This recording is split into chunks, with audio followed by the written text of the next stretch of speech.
nous allons ensemble créer une explosion atomique. Pour cela, on aura besoin par exemple d'utiliser des calques de réglage ou encore des filtres, mais aussi des calques de remplissage, ainsi que des masques de fusion. Allez, c'est parti. Première étape, menu fichier, ouvrir et ouvrez l'image décor.jpg. Une fois l'image ouverte, nous allons sélectionner le haut de l'image contenant le ciel et les nuages.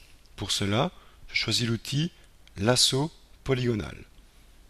Je viens ici au niveau des montagnes et je vais faire une sélection relativement rapide, sans trop grande précision, ici au bord des montagnes.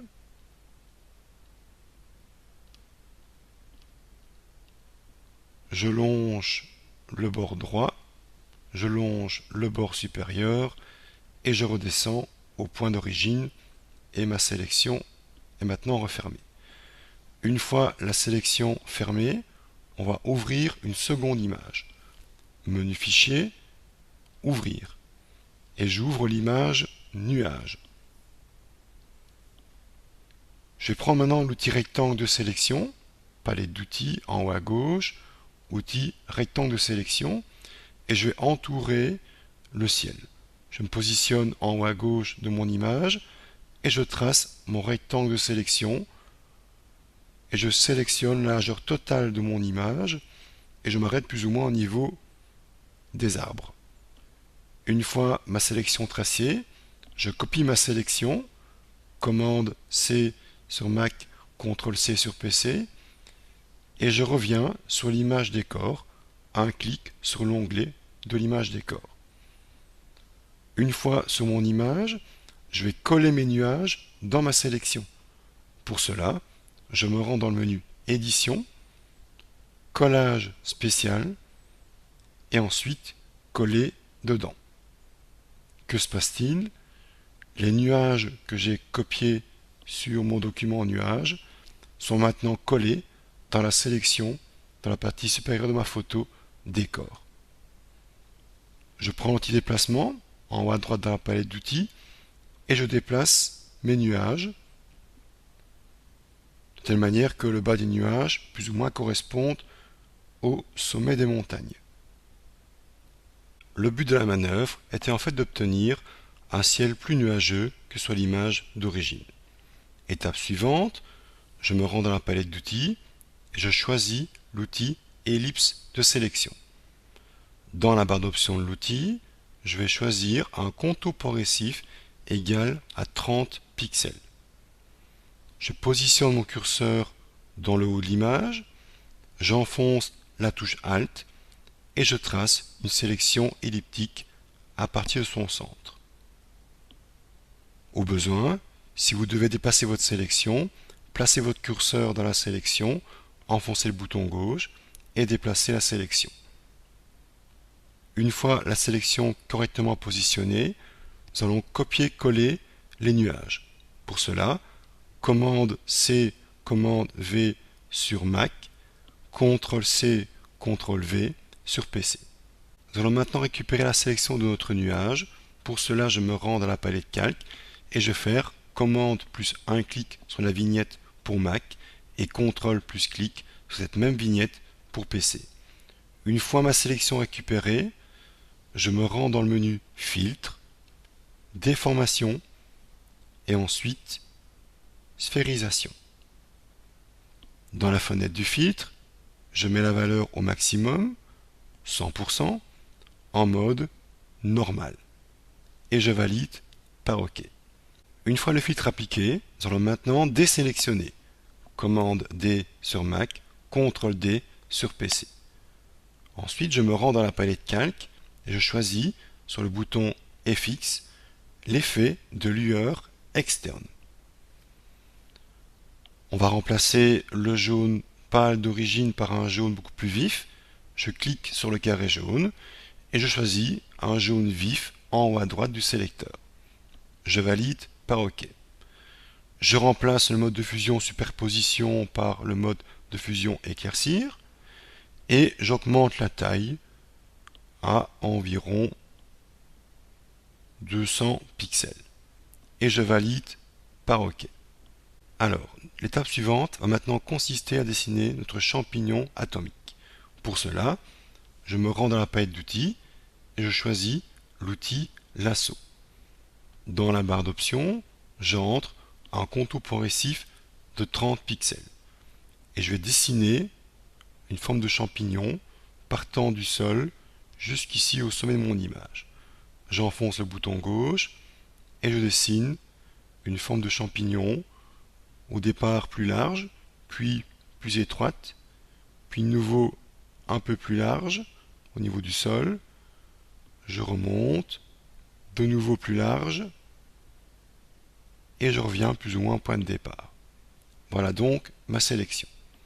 Une fois que c'est fait, je vais me créer un nouveau calque. Je passe dans la palette calque et je clique sur l'icône de création de calque.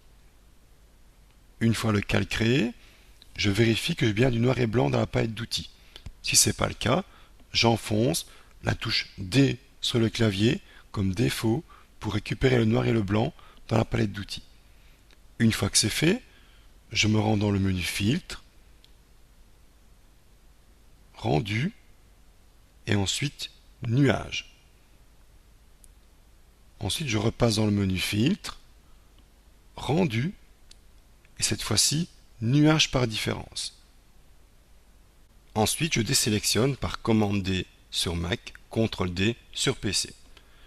Je me rends dans la palette d'outils, je choisis l'outil Sélection elliptique. Je laisse mes 30 pixels contour progressif, je viens au centre du sommet de mon champignon, je maintiens la touche Alt et je trace une nouvelle ellipse plus ou moins identique à la première réalisée. Une fois que c'est fait, je passe à la palette calque et je crée un nouveau calque. Une fois le nouveau calque créé, je me rends dans le menu Filtre, Rendu et Nuage. Une fois le nuage dans ma sélection, je désélectionne par commande D sur Mac, CTRL D sur PC. Ensuite, je me rends dans le menu Images, Réglages et je choisis Teinte saturation. Dans la fenêtre Teinte saturation, je coche Redéfinir. Je vais maintenant régler la teinte, saturation et la lumière. Je règle la teinte à environ 50 pour obtenir un jaune, une saturation d'environ 55 et je vais légèrement éclaircir à 8 ou 9 en lumière. Je valide par OK. Une fois que c'est fait, je me rends dans la palette calque en haut à gauche et je change le mode de fusion normal par le mode de fusion teinte. Alors, étape suivante, nous allons maintenant créer un nouveau calque et le remplir de blanc. Je me rends en bas à droite dans la palette calque et je clique sur l'icône de création de calque.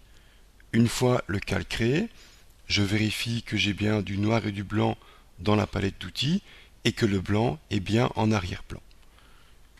Ensuite, j'enfonce en même temps les touches Commande Backspace sur Mac et CTRL Backspace sur PC. Et ainsi, mon calque est rempli de blanc. À ce calque blanc, je vais maintenant lui appliquer un filtre de bruit. Menu Filtre, Bruit et Ajout de bruit. Je vais opter pour une quantité assez basse de 15%, une répartition gaussienne et de manière monochromatique. Je valide par OK. Une fois que c'est fait, je me rends dans le menu Images, Réglages, Seuil et je règle le seuil à environ 170. Je valide par OK. Une fois que c'est fait, je passe dans le menu Filtre, Atténuation et ensuite Flou directionnel. Je vais choisir un angle de 90 degrés et une distance relativement importante de 400 pixels. Je valide par OK. Nous allons maintenant intervertir les couleurs de notre calque.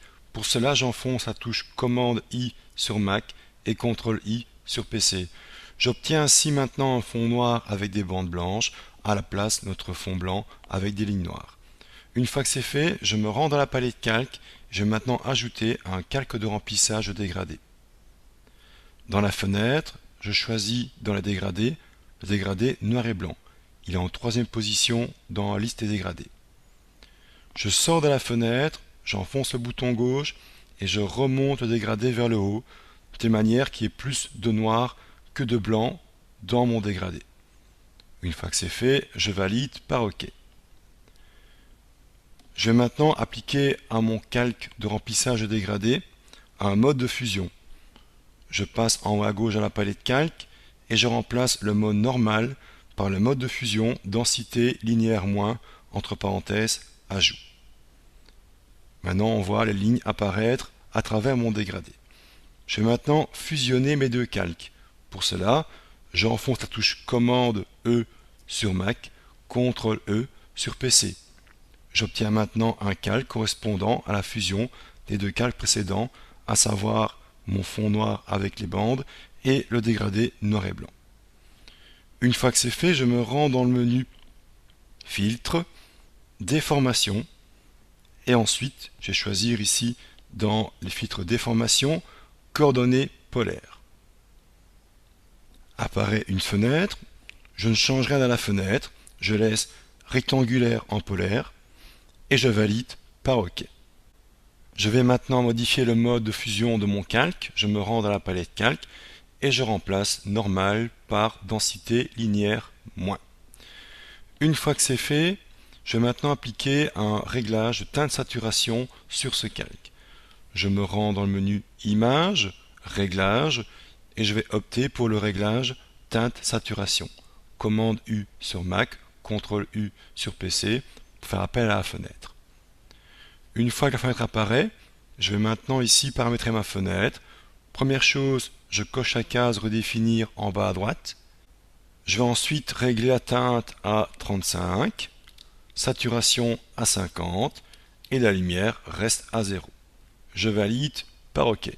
J'obtiens maintenant une couleur jaune très claire autour de mon explosion. Une fois que c'est fait, je vais maintenant faire un double de mon calque. Pour cela, j'enfonce les touches Commande J sur Mac ou CTRL J sur PC.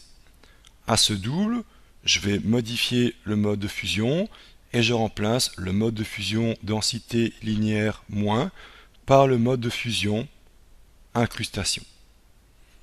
Une fois que c'est fait, je vais maintenant activer les deux calques. Pour cela, je viens sur le calque original, celui-ci, le calque 5, j'enfonce la touche majuscule et je fais un clic, majuscule plus un clic. Mes deux calques sont maintenant sélectionnés. Je voudrais que l'explosion ici, la plus claire, la plus blanche, remonte dans le haut de mon explosion. Pour cela, j'enfonce sur le clavier la touche Commande T sur Mac, CTRL T sur PC, et ainsi apparaît le cadre de transformation pour pouvoir agrandir ou réduire. Je vais ici agrandir.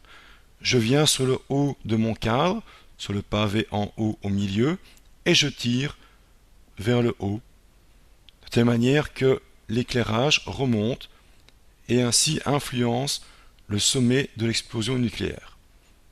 Une fois que ça me convient, je valide par Enter ou en cliquant sur ce petit V de validation. Ensuite, je reviens dans la palette calque et je vais recréer un nouveau calque de remplissage dégradé. Je vais ici remplacer le dégradé par un dégradé bleu-orange. Je laisse la fenêtre telle qu'elle et je valide par OK. Je passe dans la palette calque et je change le mode de fusion normal en lumière tamisée. Je voudrais maintenant faire disparaître le bleu ici du ciel original. On peut le voir ici dans la partie ici à droite ou encore ici en bas à droite, ainsi que le long de la montagne. Pour cela, je me rends dans la palette calque et je sélectionne le calque contenant le nuage de forme elliptique, celui-ci, le calque 2. Je vais maintenant ajouter un calque de réglage. Je me rends en bas à droite dans la palette calque et j'ajoute un calque de réglage teinte saturation. Dans la fenêtre, je vais remplacer le réglage global par bleu, vu que je veux ici modifier les bleus de mon image.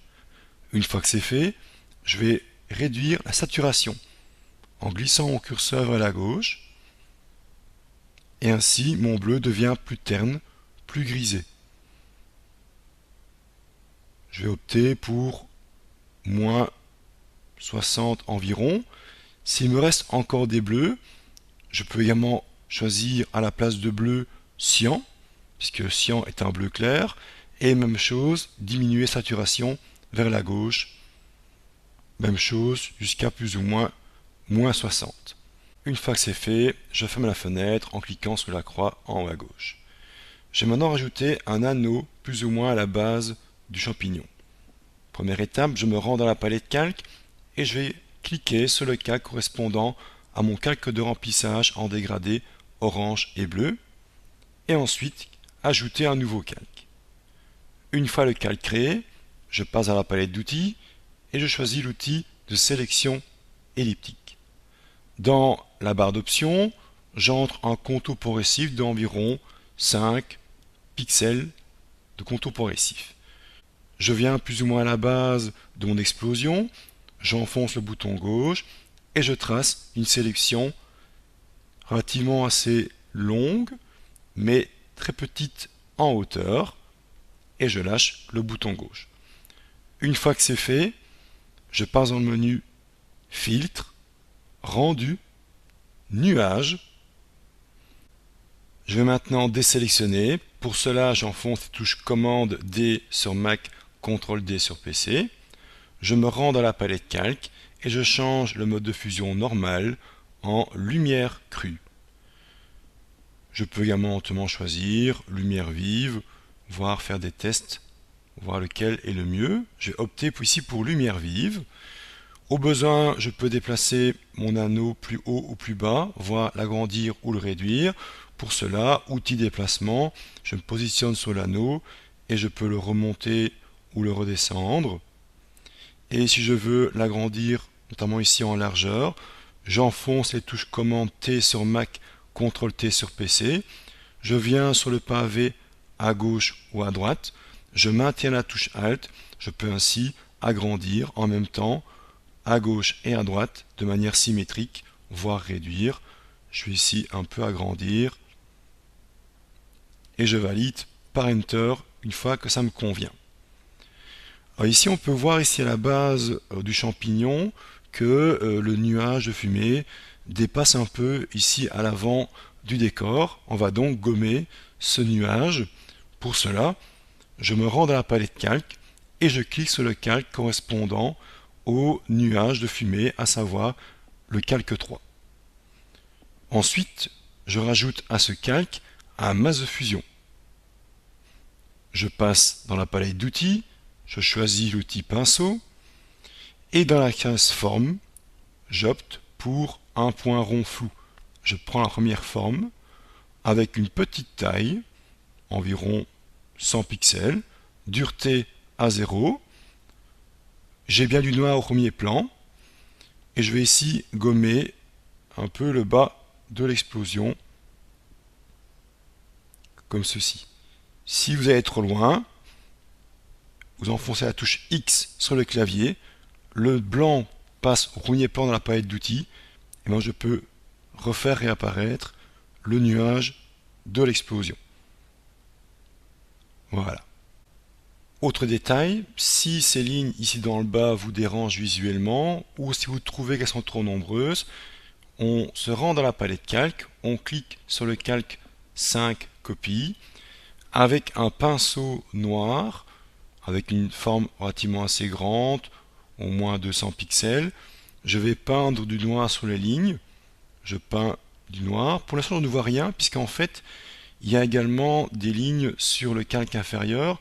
Une fois que j'ai fini, je viens sur le calque 5, l'original, et je fais la même chose. Je peins du noir et ainsi mes lignes disparaissent. Voilà, je vais quand même garder celle à droite et au-dessus du document.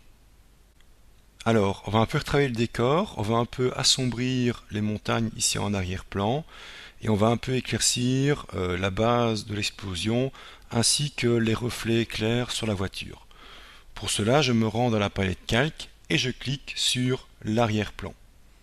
Une fois que c'est fait, je passe dans la palette d'outils et je vais choisir l'outil pour assombrir, l'outil densité plus. Je vais choisir une forme adaptée aux montagnes. Je vais ici régler ma forme à environ 60-70 pixels avec une dureté égale à 0. Dans la case gamme, je laisse ton moyen. Dans la case exposition, je règle à environ 50%. Je vais un peu zoomer sur mon document. Commande plus sur Mac, CTRL plus sur PC. Et je vais maintenant assombrir la montagne comme ceci, et également ici à droite. Voilà, tout le long. Comme ceci.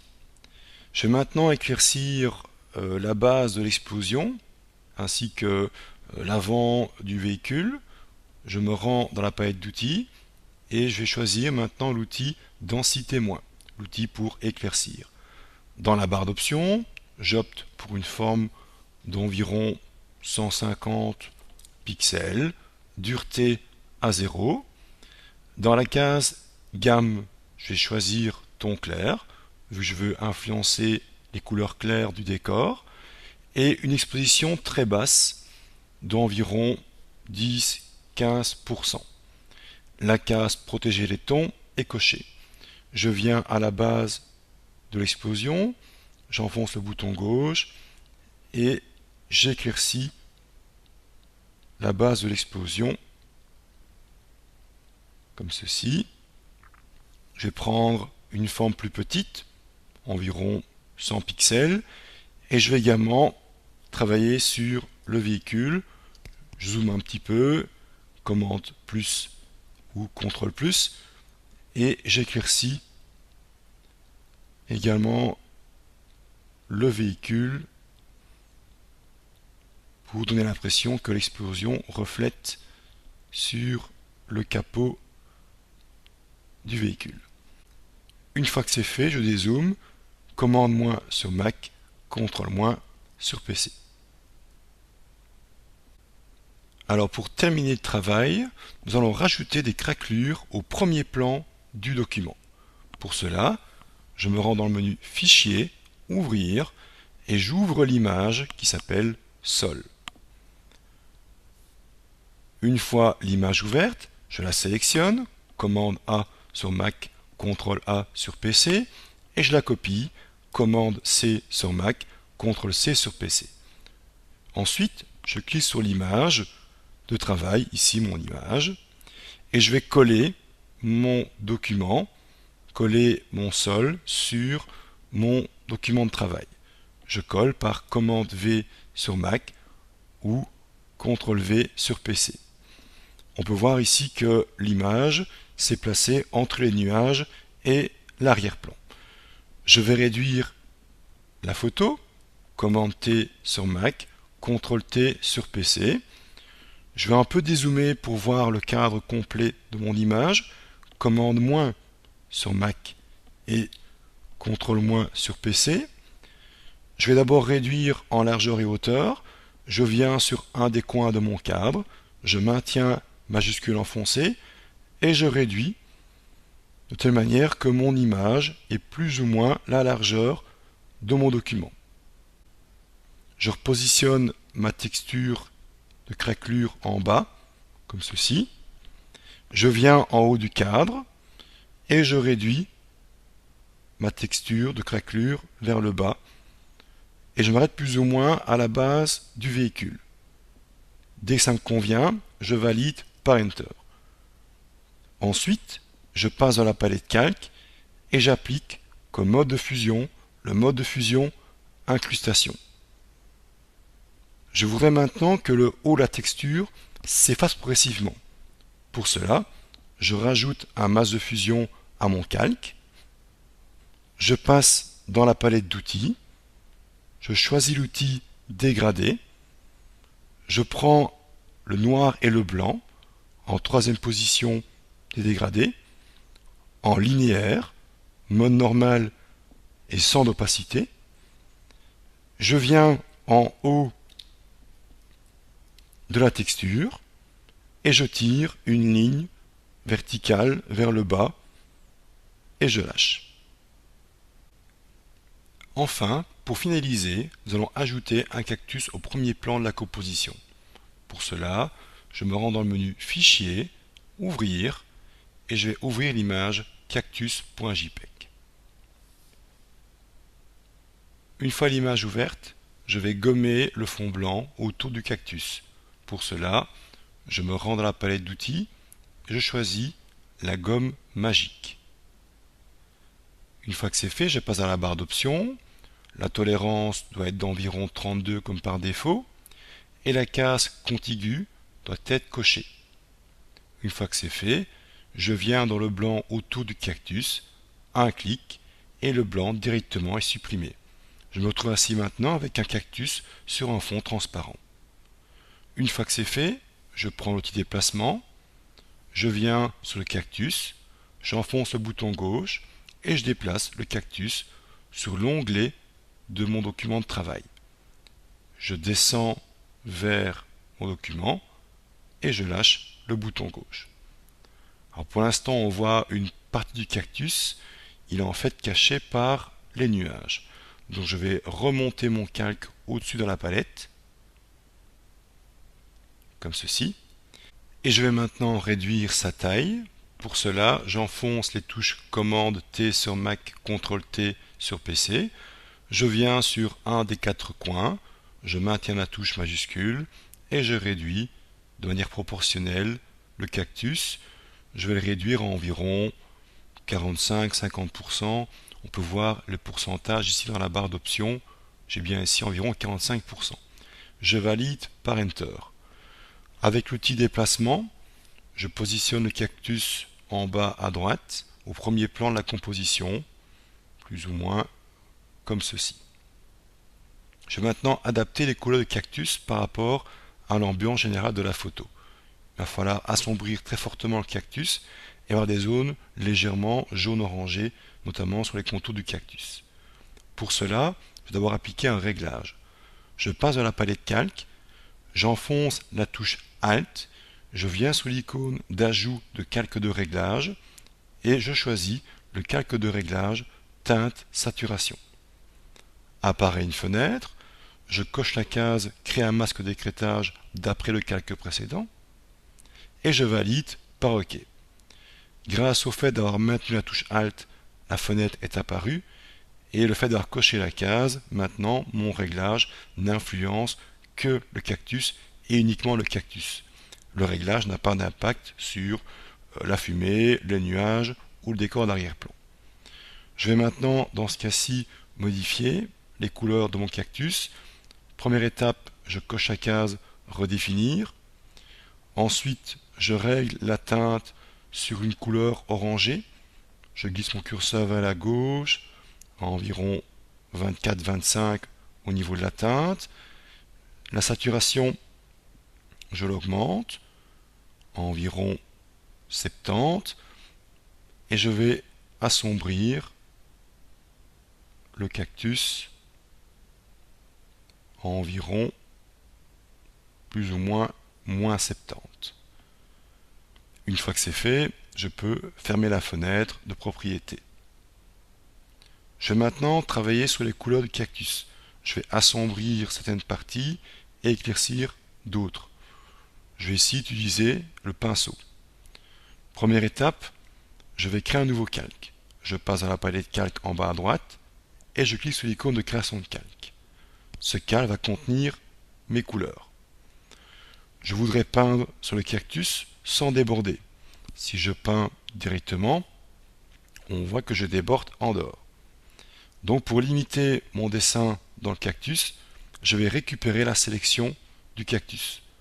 Pour cela, je me rends dans la palette calque et je vais faire commande et un clic sur la vignette du calque contenant le cactus. PC, c'est CTRL plus un clic sur la même vignette. J'ai donc maintenant la sélection du cactus qui apparaît autour du cactus. Alors pour travailler sans être gêné sans la sélection, je vais masquer la sélection. Pour cela, j'enfonce les touches commande H sur Mac et CTRL H sur PC. Une fois que c'est fait, je vais maintenant peindre sur mon calque. Je vais d'abord peut-être assombrir. Je viens avec mon pinceau sur mon document et je vais aller prélever un brun très foncé sur mon document. Pour cela, j'enfonce la touche Alt, apparaît la pipette et je vais aller prélever un brun foncé dans le décor. Une fois que c'est fait, je vais maintenant peindre dans mon cactus. D'abord, je vérifie mes paramètres de mon outil. Je vais prendre une épaisseur d'environ 80 pixels, un point rond avec une dureté à 0. Et je vais peindre ici à droite du cactus sans aucune crainte de dépasser. Pour voir directement le résultat, avant de continuer à peindre, je vais directement appliquer à mon calque le mode de fusion produit. Et je vais également aussi peindre ici. Je vais encore repasser par endroits pour encore plus assombrir.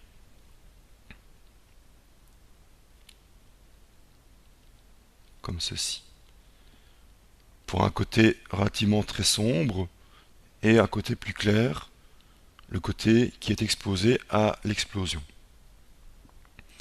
Pour éclaircir légèrement le côté inverse, je vais aller prélever un jaune sur mon document, touche Alt enfoncé, et je prélève d'un clic un jaune sur le document. Je vais créer un nouveau calque qui va contenir ce jaune. Donc je crée un nouveau calque. Une fois le calque créé, je vais maintenant peindre du jaune sur le bord gauche du cactus, du côté éclairé par l'explosion. Donc je peins vraiment sur le contour, comme ceci.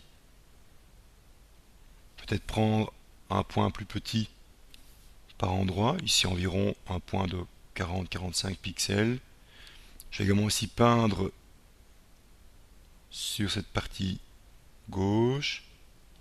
Et également ici, je vais peindre légèrement. Et ensuite, je vais appliquer maintenant à ce calque contenant du jaune un mode de fusion. Et je vais opter pour le mode de fusion lumière tamisée. Je vous montre avec et sans la zone plus claire, avec et sans la zone foncée, et également avec et sans notre calque de réglage. Enfin, pour terminer, nous allons assombrir le bas de la composition. Pour cela, je me crée un nouveau calque dans la palette calque. Je passe dans la palette d'outils. Je choisis l'outil dégradé. Dans la barre d'options, je vais prendre dans les différents dégradés le second, le premier plan vers la transparence. Et je vais remplacer mon jaune actuel par du noir. J'enfonce la touche D sur mon clavier. Le noir passe maintenant au premier plan. J'ai maintenant un dégradé du noir vers transparent. Je vérifie que je suis bien en mode linéaire, normal, sans d'opacité. Je me positionne en bas de mon document. Je maintiens majuscule pour tirer une ligne parfaitement verticale. Et je tire ma ligne jusqu'à plus ou moins le bas du véhicule. Je vais maintenant baisser un peu l'opacité. Je passe dans la palette calque et je réduis l'opacité à environ 70-80%. Et voilà le résultat final. Je vais un peu zoomer sur la photo. Voilà donc la composition terminée. J'espère que ça vous a plu et je vous dis à bientôt sur etuto.be.